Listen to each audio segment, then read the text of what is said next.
नमस्कार, बहुत स्वागत आपका चौकस भारत में। मैं आपका दोस्त ब्रजेंद्र। चिराग पासवान जी की पार्टी लोजपा रामविलास, आज उन्होंने संवाददाताओं को संबोधित किया है और संबोधन के दौरान ही एक बहुत बड़ी बात जो है कह डाली है। दरअसल चुनाव के पहले जिस तरह की जमीन तैयार करने की होड़ होती है सभी दलों में, सभी पार्टियों में, वही होड़, वही जज्बा इस पार्टी में भी दिखाई दे रहा है। और अब नवादा में कल ये शिरकत करेंगे। चिराग पासवान जनसंपर्क साधेंगे नवादा ज़िले में। दरअसल नवादा जाने का एक ख़ास कारण है, जो ये कह रहे हैं अपनी बातों में कि नवादा में नीतीश कुमार जी का जो गढ़ है, वहाँ से हमारे संपर्क में कई लोग जो हैं वो आ गए हैं। निश्चित तौर पर ये जनसंपर्क जो है वो पार्टी में सम्मिलित होने का जो संपर्क साधने की बात हो रही है, शायद ये भी हो सकती है। चलिए पहले सुनते हैं चिराग पासवान क्या कह रहे हैं नवादा के ऊपर। आपकी महत्वाकांक्षाएं जागी और आपको लगा कि अब आपको देश का प्रतिनिधित्व करना है, विपक्ष का आपको नेतृत्व करना है। मात्र यही कारण है ना कि डोमिसाइल नीति को इसमें से हटाया गया। आज अगर अभ्यर्थी सड़क पर हैं अपनी मांगों को लेकर, क्यों हैं ये लोग भाई? एक तो आप इनकी भर्ती नहीं कर रहे, इनकी बहाली नहीं कर रहे। साल दर साल नए बहाने, नए एक्सक्यूजेस बनाए जा रहे हैं। और ऊपर से सबसे बड़ा विस्फोट आपने तब किया जब आपने इसमें से डोमिसाइल नीति को आपने हटा दिया, ताकि देश भर के लोग आए। और उसके बाद आप और आपके नेता और आपके मंत्री बहाने क्या दे रहे हैं कि भाई पहले भी ये किया गया था। 2011 या 2012 की ये लोग बात करते हैं, भाई उस वक्त नियोजन पर था। नियोजक शिक्षकों की जब आप बहाली कर रहे थे, कोई दूसरे प्रदेश का उसके लिए ललाहित नहीं होगा। क्यों कोई आके नियोजन पर यहाँ बिहार में काम करना चाहेगा? पर आज जिस भर्ती का जिक्र हो रहा है उसको सरकारी कर्मचारी का दर्जा दिए जाने की बात है, और उसमें आप डोमिसाइल नीति को आप हटा रहे हैं। क्यों? क्योंकि आपको देश का आपको नेतृत्व करने की आपको महत्वाकांक्षा है। आपको खुद विपक्ष के का नेतृत्व करने की आपको महत्वाकांक्षा है। और इसीलिए जो पिछले 2 साल 3 साल से जो लोग मेहनत कर रहे हैं, प्रयास कर रहे हैं, रातों रात आप उनके लिए आप कानून बदल देते हैं, बिना किसी से राय मशवरा किए हुए, बिना किसी से चर्चा किए हुए। और खास तौर पर बार बार मैं मुख्यमंत्री जी को बोलता हूं, भले वो आपका शराबबंदी का कानून हो या जनसंख्या ये जातिगत जनगणना का आपका कानून हो, बार बार मुख्यमंत्री जी से आग्रह किया गया है कि क्यों नहीं इन तमाम विषयों पर सर्वदलीय बैठक बुलाई जाती है, और खास तौर पर जो स्टेक होल्डर्स हैं उनसे क्यों नहीं चर्चा की जाती है। जिन अभ्यर्थियों को आपने लगातार फंसा के रखा हुआ है, कभी सीटेट कभी बीटेट के माध्यम से आप परीक्षा देकर आई है, और आज आप उनको बाद में आप उनको बोलते हैं कि भाई बीपीएससी के माध्यम से होगा। चलिए वहां तक भी स्वीकार है, पर कम से कम इसमें डोमिसाइल नीति को तो आप इसको अपना के रखिए। जिस तरीके से आपने देश भर के लोगों को इसमें आमंत्रित कर लिया कि वो आए और इस परीक्षा में बैठ सकते हैं, तो उसमें बिहारी कहाँ जाएगा भाई? क्या बिहारी से मजदूरी करने के लिए ही बनेगा? और क्या बोलते हैं भैया इनके शिक्षा मंत्री कि वो सक्षम नहीं है, उनमें क्षमता नहीं है। पिछले 40 सालों में आपने ऐसे छात्र पैदा नहीं किए जो शिक्षक बन सके, और अगर नहीं पैदा किए तो इसका जिम्मेदार कौन है? मुख्यमंत्री नीतीश कुमार जी, बताएं ना। आज सरकार में जो लोग बैठे हैं, 33 साल से आप लोग की सरकार है, अगर 33 साल में बिहार की शिक्षा नीति इतनी बेहतर नहीं हुई कि बिहार के छात्र वो शिक्षा, वो तालीम हासिल करें कि कल को वो बिहार के शिक्षक बन सके, तो इसका जिम्मेदार कौन है? जवाबदेही किसकी बनती है भैया? सरकार में वही लोग बैठे हैं जो पिछले 33 साल से सरकार का हिस्सा है। आज उन्हीं के समर्थन से सरकार चल रही है भैया। तो किसके गिरेबान में आप झांकने का प्रयास कर रहे हैं भाई? या तो आपने गलती की, 2005 से लेकर अभी तक आप मुख्यमंत्री हैं, या जिनके साथ आप सरकार चला रहे हैं उनसे पहले उसी दल के नेता मुख्यमंत्री रहे। तो अगर आज भी अगर बिहार में शिक्षा के हालात इतने बदतर हैं जो कि हैं, प्राथमिक शिक्षा आपने बर्बाद करके रख दी है, और इनके शिक्षा मंत्री बिहारियों का ही अपमान करने पे तुले हुए हैं। बिहारियों को बोल रहे हैं भैया कि ये लोग सक्षम नहीं है। जो बिहारी दूसरे प्रदेश में जाकर, आप लोगों के मीडिया हाउसेस में जाकर उसका हेड बनने की योग्यता रखता है, जो दूसरे राज्यों में जाकर बड़ा व्यवसायिक बनने की क्षमता रखता है, जो IAS IPS ऑफिसर बनने की क्षमता रखता है, वो अपने ही प्रदेश में एक शिक्षक बनने के लायक नहीं है। ये सोच है हमारे प्रदेश के शिक्षा मंत्री की। आप उनका अपमान करते हैं, आप उनके साथ अन्याय करते हैं और उसके बाद आप अपेक्षा रखते हैं कि शांति से इस अन्याय को तमाम अभ्यर्थी स्वीकार कर लेंगे और इस पे अपनी आवाज तक नहीं उठाएंगे। और जब अपने हक अधिकार को लेकर वो लोग सड़क पर उतरते हैं तो उनके ऊपर आप लाठी चलाते हैं। भाई इतना अहंकार शोभा नहीं देता इस सरकार, और अहंकार गुरूर बड़ों बड़ों का नहीं टिका। मुख्यमंत्री जी आप खुद अपना कितना नुकसान कर रहे हैं इस बात का इनको एहसास भी नहीं। शिक्षकों को हमारे संस्कार, हमारी संस्कृति में भगवान से बढ़कर दर्जा दिया गया। एक तरफ गुरु खड़े हो, दूसरी तरफ भगवान खड़े हो, तो हमारे संस्कारों में सिखाया जाता है कि भैया जाके अपने गुरु के चरण छू बैठो, और उन्हीं शिक्षकों के ऊपर आप लाठी चलाने का काम करें। जो बिहार के भविष्य को बनाने वाले लोग हैं उनको किस तरीके से मानसिक प्रताड़ना देने का काम कर रहे हैं। लोक जनशक्ति पार्टी रामविलास पूरी तरीके से इनकी तमाम मांगों का जहां एक तरफ समर्थन करती है, वहीं पुनः इस सरकार से आग्रह करती है कि अपनी नीति पे पुनः विचार करें और जिस उचित मांगों के साथ ये तमाम अभ्यर्थी आज सड़क पर हैं उनकी मांगों को सुना जाए और उस पर पुनः विचार करके उसमें तमाम संभावित संशोधन किए जाए। भाई डोमिसाइल नीति हर राज्य अपनाता है, भाई हर राज्य अपनाता है। आप अपने राज्य के लोगों को आप सुविधा दे नहीं सकते, आप दूसरे राज्यों की का समाधान करने आप निकले। कहाँ की सोच है भाई? जो मुख्यमंत्री अपने प्रदेश को नहीं सुधार पाते, आज एक बरसात हुई नहीं, प्रदेश के हालात देख लीजिए। ये जा रहे हैं देश को सुधारने, ये जा रहे हैं हमारे आज के प्रधानमंत्री आदरणीय नरेंद्र मोदी जी के सामने अपना चेहरा बनने के। कौन सी बिहार का मॉडल लेकर ये जाएंगे? बार बार हम कहते हैं भैया जब मौजूदा प्रधानमंत्री जब 2013 में जब एनडीए के प्रधानमंत्री पद के दावेदार वो बने तो उस वक्त वो एक गुजरात का मॉडल लेकर आए।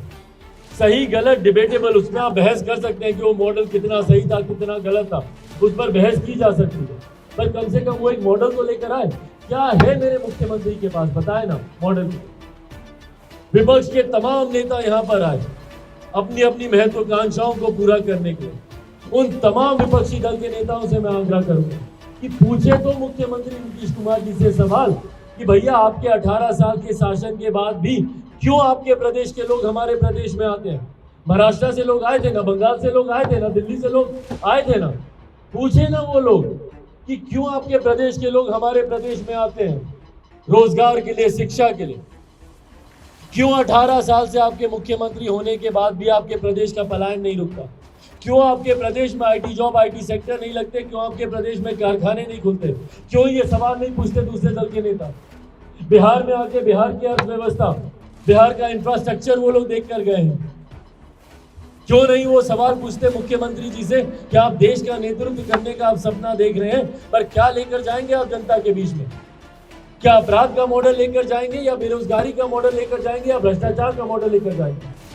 बिहार में आज की तारीख में बता दीजिए, बिहार का शायद ही कोई एक ऐसा गांव होगा जहां पे बिना घूस दिए कोई काम होता हो। सड़कों के हालात जो एक बारिश में सड़कें गड्ढों में बदल जाती है, क्या ये भ्रष्टाचार नहीं है भाई? क्या है ये? एक बरसात होती नहीं कि आपके तटबंध टूट जाते हैं, कटाव के माध्यम से पानी गांव-गांव, घर-घर में घुस जाता है। क्यों? साल दर साल जब हजारों करोड़ रुपए तटबंध निर्माण पे जब खर्च किए जाते हैं, तो क्यों इतने कमजोर तटबंध बनते हैं कि भैया एक बरसात में टूट जाते हैं? क्यों सड़कें ऐसी बनती हैं कि एक बरसात में गड्ढे में बदल जाती हैं? क्या ये भ्रष्टाचार नहीं है?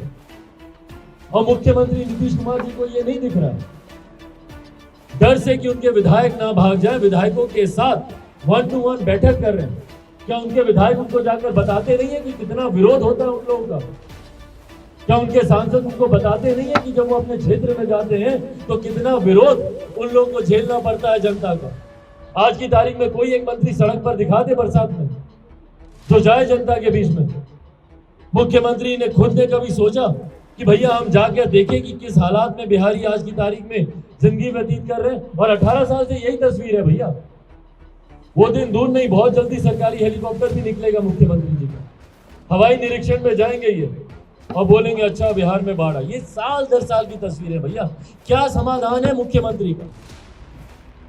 अगर आज की तारीख में बिहार को बचाना है, बिहार को विकसित राज्य बनाना है, बाकी राज्यों की श्रेणी में बराबरी पे लाके खड़ा करना है, तो उसका एक ही समाधान है कि मुख्यमंत्री नीतीश कुमार जी बिहार की सत्ता से हटे। और यह आह्वान पुनः आप सबके माध्यम से मैं बिहार की जनता से मैं करता हूं। बिहार फर्स्ट, बिहारी फर्स्ट के माध्यम से बिहार के गांव-गांव में हम लोग जाने का काम कर रहे हैं। कल पुनः मुख्यमंत्री जी के गृह जिले में हम लोग का एक बड़ा कार्यक्रम है, वहां जाकर पुनः शंखनाद होगा। मुख्यमंत्री जी अपना गृह जिला वहीं पर किस तरीके से उनका विरोध होता है, उनके हर कार्यक्रम में हम लोगों ने साबित करके दिखाया। और हाथ कंगन को आरसी क्या, कल के कार्यक्रम में आप सब लोग फिर देखिएगा, जो एक जन सैलाब मुख्यमंत्री जी के गृह जिले में खुद उनकी नीतियों के खिलाफ खड़ा हो। तो जो मुख्यमंत्री आज अहंकार में है, उनको ये समझने की जरूरत है कि अहंकार से सत्ता नहीं चलती, सत्ता जन समर्थन से चलती है। और जन समर्थन तब मिलता है जब आप जनता के सरोकार की बातें करें। तो इस उम्मीद के साथ कि कम से कम हमारे छात्र, हमारे शिक्षक जो बिहार का भविष्य है, उनके उज्जवल भविष्य की मुख्यमंत्री जी चिंता करेंगे और उनके हितों में आने वाले समय में मुख्यमंत्री हर संभावित संशोधन अपनी नीतियों में करेंगे ताकि बिहारियों का सम्मान बचा रहे। बिहारियों को अपमानित करने का काम जो उनके मंत्री करते हैं वो गलत नहीं है। कौन है इनसे संतुष्ट, बताएं ना मुझे। क्या इनके विधायकों को जन आक्रोश का सामना नहीं करना पड़ता? क्या इनके सांसदों को जन आक्रोश का सामना नहीं करना पड़ता? भाई ये बात ईमानदारी से मुझे बताइए। आप सब पत्रकारिता के क्षेत्र से आप लोग आते हैं, जनता के बीच आप लोग भी उतना ही रहते हैं। क्या आप लोग को इस बात का अनुभव नहीं होता कि लोगों में कितना आक्रोश, और ये आक्रोश शब्द बहुत बड़ा शब्द है भैया। नाराजगी होती है, एंटी इनकम्बेंसी होती है, पर मुख्यमंत्री नीतीश कुमार जी को लेकर आक्रोश है भाई। और इस आक्रोश का सामना इन्हीं लोगों को करना पड़ता है जो क्षेत्र में रहते हैं। मुख्यमंत्री तो कहीं जाते नहीं। और आखिरी बार हमारे मुख्यमंत्री ने कब चुनाव लड़ा, संभवतः हमारी पीढ़ी को तो अब याद भी नहीं होगा। 20-22 साल हो गए उनको पिछला चुनाव लड़े हुए। तो जनता के बीच जो व्यक्ति जाता नहीं, ना वो लोकसभा का चुनाव लड़ते हैं, ना वो विधानसभा का चुनाव लड़ते हैं, तो उनको क्या पता। रैली में जाते हैं, इतना बड़ा वो डी बनाते हैं कि जनता की आवाज उन तक नहीं पहुंचेगी। और कुछ विरोध के झंडे या विरोध के बैनर्स अगर उनको दिखाई देते हैं तो मन से उनको डांट कर भगा दिया जाता है। भाई आने वाले समय में सब पता चल जाएगा। सही बात है, जवाबदेही तो बनती है ना। मतलब ऐसे लग रहा है जैसे कोई बोली चल रही है, तुम 10 लाख तो हम 20 लाख बोलेंगे। ऐसे ही ना बोले थे मुख्यमंत्री जी? कैसे बोले थे वो वीडियो निकाल कर सुनिए। 10 लाख क्या हम 20 लाख दे देंगे? 20,000 दिए हैं। जो बहाली पिछले 3 साल से निकाल कर रखे हुए हैं, कितना 3 लाख के करीब का है, उसको पूरा कर पाए हैं ये लोग। तो सिर्फ ये झूठे वादे हैं। और जनता को कितना भ्रमित कीजिएगा भैया। कांच की हांडी कितनी बार चढ़ेगी, कितनी बार लोग आपके बहकावे में आएंगे। इस बार बिहार की जनता कम से कम मुख्यमंत्री नीतीश कुमार जी के बहकावे में पिछली बार भी नहीं आई थी भाई। वो तो भाजपा की कृपा पे मुख्यमंत्री बन गए थे और आज राजद की कृपा पे बने हुए हैं। अपने सामर्थ्य पे ये मुख्यमंत्री बने हैं क्या? या आज तक कभी बने हैं मुख्यमंत्री अपने सामर्थ्य पर? कभी इसका सहारा, कभी उसकी बैसाखी, उसी के आधार पर ये मुख्यमंत्री बनते रहे। तो जनता ने तो 2020 में भी इनको नकार दिया था। भाई क्यों नहीं उतरेंगे? और सड़क में आज की तारीख में हम लोग के अलावा है कौन भाई? भाई आज की तारीख, भाई सड़क पे उतरने का मतलब रवि सिर्फ यही नहीं होता ना कि आप जाएं, धरना प्रदर्शन करें। हंगामा ही अगर खड़ा करना है तो रोज हम लोग कर सकते हैं, पर जनता के बीच में सही में रहना जरूरी है, गांव-गांव जाना जरूरी है। कल नालंदा का कार्यक्रम है, 8 तारीख को हम लोग का नवादा का कार्यक्रम है, उसके बाद 4 तारीख को हम लोग का सिवान का कार्यक्रम है, 5 को हम लोग का हाजीपुर का कार्यक्रम है। जरूरी है बिहार के गांव-गांव तक जाना। मुख्यालय में अगर रहकर अगर सिर्फ धरना प्रदर्शन करके फोटो भी करना है तो वो तो रोज किया जा सकता है। मैं ये नहीं कह रहा कि वो गलत है, वो भी करने की जरूरत है। सरकार पे दबाव, उनकी जवाबदेही तभी बनेगी। यार यही इनकी कार्यशैली बन गई है। इनके खिलाफ जो भी आवाज उठाइए, पहली बार हम लोग तस्वीरें देख रहे हैं क्या? निरंतरता में जिसने, और इसमें आप जाति समाज सबको आप ले लीजिए, पासी समाज के लोग उतरे थे ना सड़कों पे, उनको किस तरीके से पीटा गया, छात्रों को किस तरीके से पीटा जाता है। तो कौन सा ऐसा वर्ग है, कौन सी ऐसी जमात है, या फॉर दैट मैटर कौन सा ऐसा जात है जो अपने हक अधिकारों के लिए सड़क पर उतरता है और उन पे लाठियां चलाने का काम मुख्यमंत्री नीतीश कुमार जी ने ना किया। एक सवाल है, 13 तारीख को बैठक है रूबरू में और 10 से 14 तारीख ये बढ़ा जब सत्र चलता है, मैं इस बात का पक्षधर जरूर हूँ, प्राथमिकता सत्र को दी जानी चाहिए।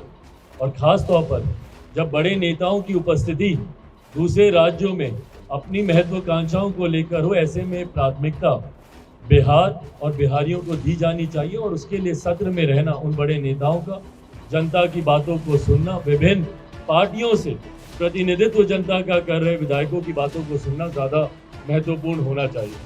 आप केंद्र में मंत्री भाई इस बात से ना बिहार को फर्क पड़ता है ना बिहारियों को फर्क पड़ता है, टू बी ऑनेस्ट ना मुझे फर्क पड़ता है कि मैं मंत्री बन रहा हूँ कि मैं मंत्री नहीं बन रहा हूँ। मेरे लिए बिहार फर्स्ट, बिहारी फर्स्ट मायने रखता है और मैं सिर्फ उसी लक्ष्य के साथ आगे बढ़ रहा हूँ।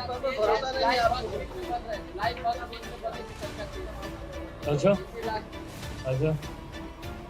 ये जानकारी आप दे रहे हैं मुझे।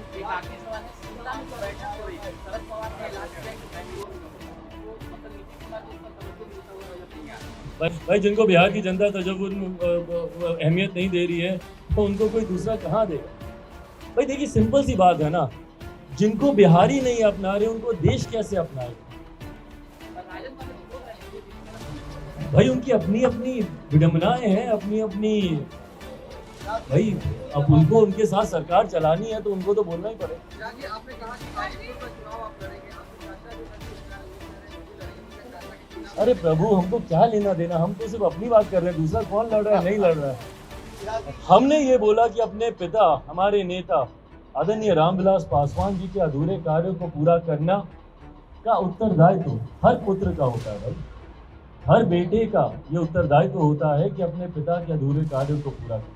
हाजीपुर को उन्होंने अपनी माँ माना, आज उनके जाने के बाद मैं कैसे छोड़ सकता हूँ भाई हाजीपुर। अब उसके बाद कौन दावेदारी वहां से पेश करता है नहीं करता है वो उनको चिंता करने की जरूरत है, मुझे नहीं।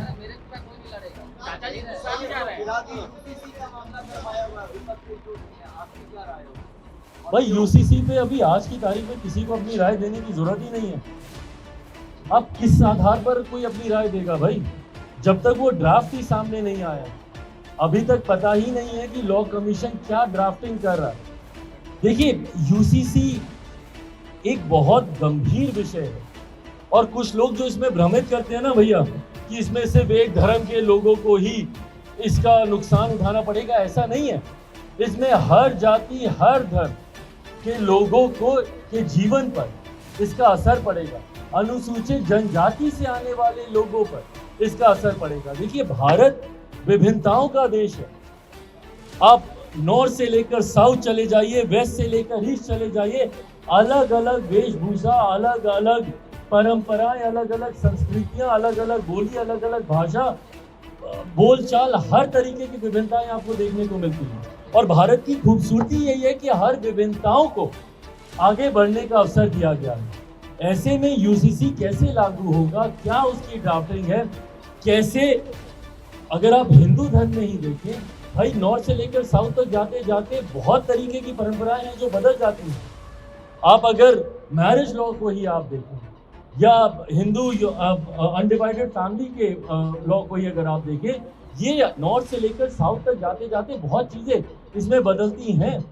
तो कैसे उसका समावेश किया जाएगा यूसीसी में, इन तमाम बातों पर पहले वो ड्राफ्ट सामने आना जरूरी है, उस पर चर्चा होनी जरूरी है। अभी तक तो कोई ड्राफ्ट किसी के सामने आया ही नहीं, तो कैसे कोई बोल दे भैया कि हम इसका समर्थन करते हैं, या कैसे कोई बोले कि हम इसका विरोध करते हैं। जब तक वो ड्राफ्ट लॉ कमीशन के माध्यम से सामने नहीं आता, जब तक उस पर चर्चा नहीं होती, जब तक इस बात को सुनिश्चित नहीं किया जाता कि उसमें हर धर्म का समावेश किया गया है, हर जाति का, खास तौर पर अनुसूचित जनजाति से आने वाले लोगों का, भैया उनकी एक अलग संस्कृति रही है, अलग परंपरा रही है और जो सदियों से रही है, उसका समावेश कैसे किया गया है, इन तमाम बातों पर जब तक चर्चा नहीं होती, किसी का भी समर्थन या असहमति रखना मुझे नहीं लगता कि जायज है।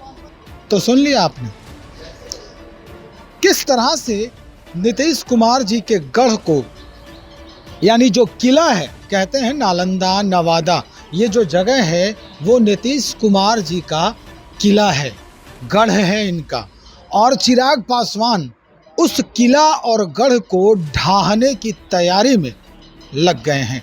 कल ये सेंध करेंगे वहीं जाकर, उस क्षेत्र में जाकर, और वहाँ के कई लोग हो सकता है इस पार्टी में सम्मिलित हों, चिराग पासवान के कदम से कदम मिलाकर चलते नजर आएं। बहरहाल इतना ही, हम देखते हैं कल क्या कुछ परिवर्तन होता है लोजपा रामविलास की पार्टी में। बहुत शुक्रिया आपका।